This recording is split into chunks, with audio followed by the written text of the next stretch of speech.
हलाल पर बवाल क्यों है? प्रमोद स्वामी नेता भारतीय जनता पार्टी के हमारे साथ हैं, डॉक्टर अजीज खान प्रवक्ता समाजवादी पार्टी हैं, सौरभ दुबे पॉलिटिकल एक्सपर्ट हैं और फजील अहमद मुस्लिम स्कॉलर हमारे साथ हैं। आप सभी का बहुत स्वागत है। शुरुआत सौरभ जी मैं आपसे करूंगा। हमने योगी आदित्यनाथ को देखा, उन्होंने कई ऐसे कदम और कई ऐसे फैसले लिए हैं जो उनकी एक्टिवनेस, उनकी सक्रियता को दिखाता है और फिर दूसरे राज्य भी उनको फॉलो करते हैं, उस रूल को कॉपी करते हैं। क्या जैसे हमने बुलडोजर मॉडल देखा वैसे ही ये कदम, इसका भी पूरे देश में असर जाएगा, इस मॉडल को भी सराहा जाएगा? बिल्कुल ठीक बात कह रहे हैं आप। देखिए अभी ग्राफिक्स के जरिए आपने बहुत विस्तृत जानकारी दी हलाल के बारे में, जो है सर्टिफिकेट के बारे में, और ये सिर्फ और सिर्फ आप समझ लीजिए एक धार्मिक सर्टिफिकेट है और ये पैसा कमाने का एक जो है जरिया है।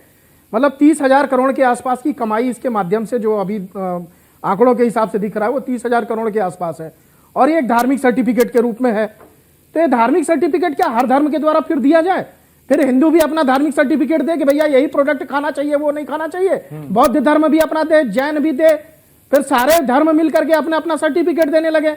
यह धार्मिक सर्टिफिकेट है, प्राइवेट सर्टिफिकेट है, यह कोई सरकारी सर्टिफिकेट नहीं है। और इस तरह का जहां पर 85% या मान लीजिए 80% हिंदू है, अन्य जाति अन्य धर्म के लोग हैं, वहां पर केवल एक 20% के विशेष समुदाय के लिए कोई उसके लिए पूरा देश सर्टिफिकेट लेकर के घूमता फिरेगा।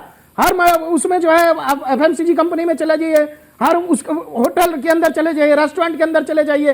ये किसने अनिवार्य बनाया? ये नियम कहां से आया और किसने इसको अनिवार्य किया? ये जांच का विषय है और ये जांच चल रही है उत्तर प्रदेश में। योगी आदित्यनाथ ने नेतृत्व के अंदर अपने जो है एक टीम बना करके उसके नेतृत्व के अंदर जांच शुरू करवा दी है और जांच के अलावा इस पर बैन भी करवा दिया है कि भैया ये धार्मिक सर्टिफिकेट उत्तर प्रदेश के अंदर तो नहीं चलेगा। अगर चलेगा तो फिर सारे धर्म के सर्टिफिकेट आने चाहिए। लेकिन वो सारे धर्म के सर्टिफिकेट क्यों है? तो लोकतंत्र देश है, यहाँ जितना अधिकार हिंदू को है उतना ही मुसलमान का है। तो एक विशेष जो चीजें हैं वो मुस्लिम समुदाय के लिए क्यों रखी जाए? चाहे वो किसी प्रकार का सर्टिफिकेट हो, चाहे वो शरिया कानून हो या अन्य प्रकार के हो। तो निश्चित रूप से जो योगी आदित्यनाथ जी ने ये कदम उठाया है ये सराहनीय है। ये जो 85% लोग हैं उनकी भावनाओं को ध्यान में रखते हुए, क्योंकि अभी वंदे भारत में एक पिछला प्रकरण आया था, उसमें आपत्ति जाहिर की गई थी। एक यात्री ने, उसने पढ़ा चाय के उस पर लिखा था तो उसने जवाब दिया कि ये हिंदू भी पी सकता है और मुस्लिम के सर्टिफिकेट है ये। तो उसको बड़ा आश्चर्य हुआ कि मुस्लिम के सर्टिफिकेट के लिए मैं अपनी चाय पी रहा हूं, ये तो बड़ा आश्चर्यजनक वो है। जिसका जहां पर बहुसंख्यक आबादी हिंदू है वहां पर क्या मुस्लिम से सर्टिफिकेट लेना पड़ेगा खाने पीने के लिए? एक बात। दूसरी बात, जो ये योगी आदित्यनाथ जी, मैंने कहा कि सराहनीय कदम उठाया है, इसको पूरे हिंदुस्तान के अंदर तत्काल प्रभाव से लागू इसलिए किया जाना चाहिए।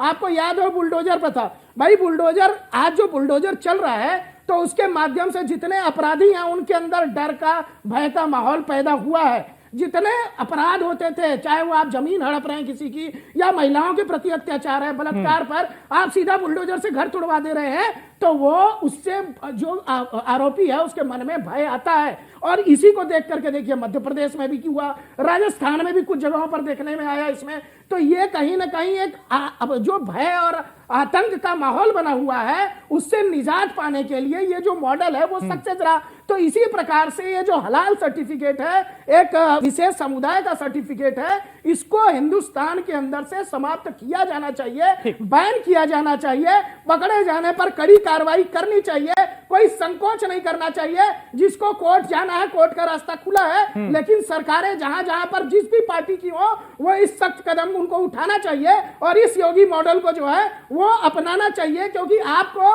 वोट जब आप मांगने जाते हैं, चाहे कोई नेता हो चाहे कोई भी हो, पार्टी हो, तो आप 100% लोगों का वोट मांगते हैं, तो उसके अंदर केवल 15% लोगों के लिए कोई अलग से नियम कानून मत बनाइए। जो 100% लोग हैं, मैं मुस्लिम का विरोध नहीं कर रहा हूं, मैं कह रहा हूं 100% लोग, जिसमें हिंदू भी शामिल है और मुस्लिम भी शामिल है। तो इस प्रकार से जितने भी नियम कानून और ये इस तरह के सर्टिफिकेट बनाए गए हैं इस पर तत्काल कार्रवाई करनी चाहिए, चाहे वो कोई भी धर्म का